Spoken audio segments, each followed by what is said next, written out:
Do you ever feel like you have one foot on the gas and one foot on the brake? You say you want the dream career, the high-value relationship, and the glowing confidence. But the second you get close to actually achieving it, you do something to ruin it. Maybe you procrastinate on a deadline you know you can hit. Maybe you pick a fight with a partner who treats you well. Or maybe you just shrink back into the shadows the moment the spotlight hits you. If this sounds like you, stop beating yourself up. You aren't broken or lazy. You are experiencing a psychological defense mechanism that is trying to keep you safe in the known, rather than risking the unknown. But here is the truth. Staying safe is costing you your dream life. In this video, we are going to dismantle the psychology behind why smart, ambitious women sabotage their own potential. I'm going to give you the exact psychological tools to get out of your own way so you can finally accept the success you deserve. So let's not waste any more time. Principle 1. The upper limit problem. Most people think self-sabotage happens because we fear failure. But actually, psychology suggests something far more interesting. You are likely terrified of success. There is a concept introduced by psychologist Gay Hendricks called the upper limit problem. Think of your capacity for happiness, wealth, and success like an internal thermostat. If your thermostat is set to 70 degrees, and your life suddenly heats up to 90 degrees, you get the promotion, the guy texts back, your skin clears up, your subconscious mind panics. It thinks, this is too good to be true. It's unsafe.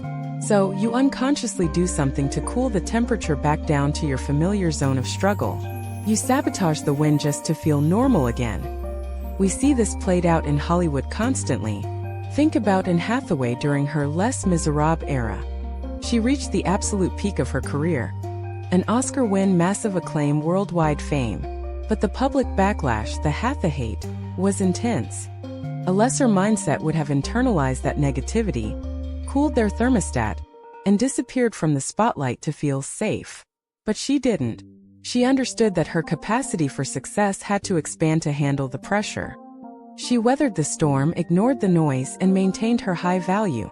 If you want to stop sabotaging, you have to realize that feeling too happy isn't a warning sign. It's a growing pain. You have to retrain your thermostat. Here is how to smash your upper limit. Identify the worry loop. Notice when things are going insanely well, and your brain suddenly starts inventing problems or worrying about things that haven't happened yet. That is your resistance. A lean into the good. When you get a win, literally set a timer for 2 minutes and force yourself to just feel good about it. Do not deflect the compliment. Do not say, oh, it was nothing. Sit in the discomfort of your own greatness. The safety mantra. When the anxiety of success hits, tell yourself, it is safe for me to be this successful. It is safe for things to be easy. Once you stop treating your success like a threat, you stop needing to destroy it. But conquering your internal thermostat is only the beginning. You also need to look at who you're surrounding yourself with. Quick pause.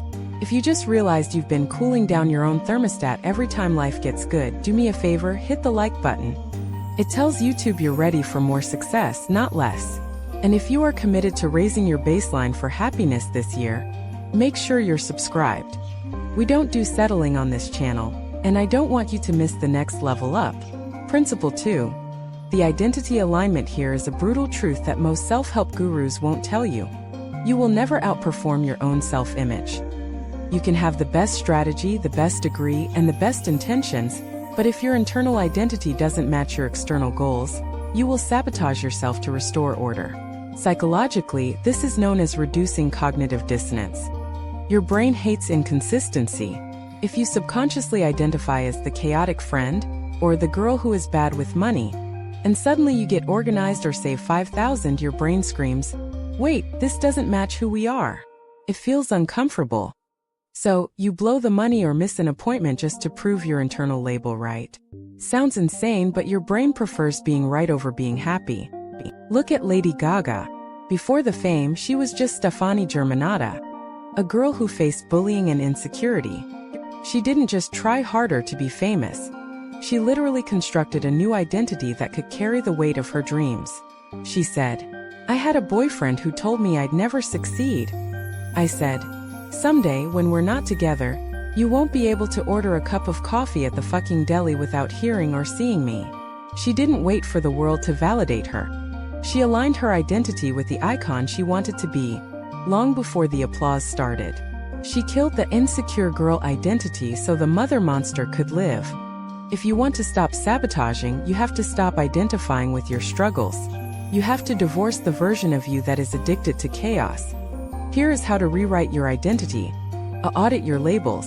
Stop saying things like, "I'm just a procrastinator," or "I have trust issues." When you say, "I am," you are giving your subconscious a command to fulfill that role. Replace it with, "I am becoming the type of woman who handles business early." The avatar technique. Treat your high-value self like a character in a movie script. How does she walk?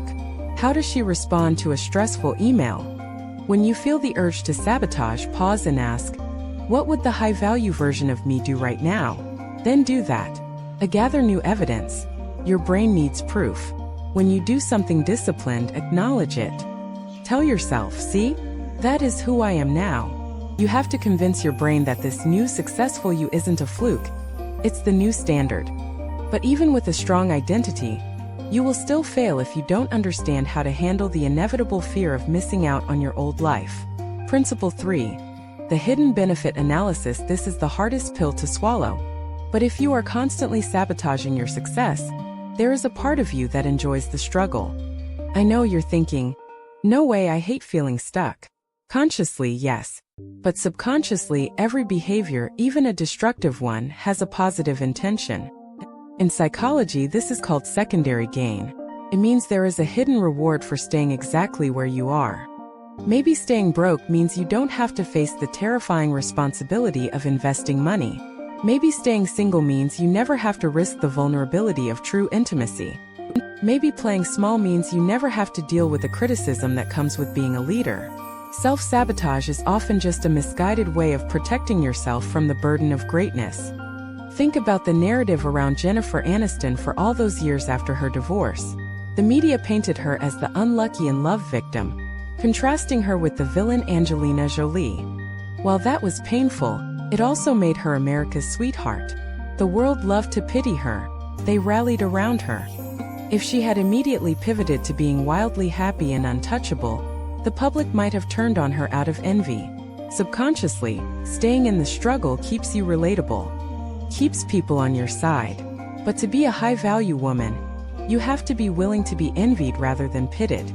You have to decide that the price of your potential is worth the loss of your victim safety blanket. Here is how to identify your hidden benefit. Exercise. Finish this sentence. I keep procrastinating/sabotaging so that I don't have to. E.g., so that I don't have to face the possibility that my best work isn't good enough. Release the sympathy. Stop bonding with friends over shared complaints. If your friendships rely on you both being broke, or tired, or single, those friendships are anchoring you to the bottom.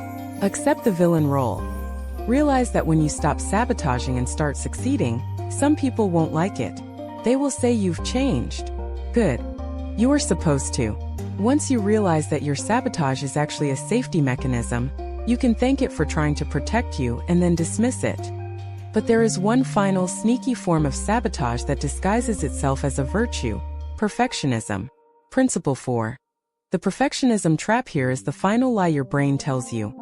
I'm not sabotaging, I just have high standards. No, you don't. You have high anxiety.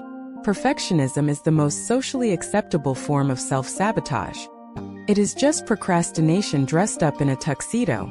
Psychologically, perfectionism is rooted in all-or-nothing thinking. It's a cognitive distortion where you believe that if something isn't 100 flawless, it's a 0 failure. So, instead of launching the business, posting the content, or going on the date, you freeze. You research, you plan, and you edit until the opportunity dies. You are protecting yourself from judgment, but you are also protecting yourself from success. Look at Oprah Winfrey. If you go back and watch her early tapes from the 80s, they weren't perfect. The lighting was harsh, the hair was questionable, and the style was raw. But she showed up. If she had waited until she was the polished billionaire mogul version of Oprah to start, she never would have started at all. She understood that you cannot steer a parked car. You have to move to improve. High-value women understand that done is better than perfect. They don't wait for confidence to arrive before they act. They act and let confidence catch up later. Here is how to break the perfection paralysis. The 70 rule. Aim for B work. Seriously. Tell yourself, I am going to do this at 70 quality and just get it out there. Paradoxically, your 70 is usually better than most people's 100 because your 70 actually exists in the real world. Set drop-dead deadlines. Give yourself unreasonably short time limits.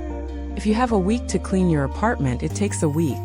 If you have 20 minutes before a guest arrives, it takes 20 minutes. Force your brain into execution mode, not overthinking mode. Reframe failure as data. Stop looking at mistakes as a character flaw. Look at them as data points. You didn't fail. You just found a way that didn't work. Pivot and keep moving. So here is the final takeaway. You are not destined to struggle. You are simply running old software that isn't compatible with your new life. Let's recap how we're going to fix this. 1. Smash the upper limit. Stop cooling down your happiness thermostat. When things go well, let them be good. 2. Align your identity. Stop calling yourself a procrastinator. Start acting like the character you want to play. 3. Analyze the hidden benefit.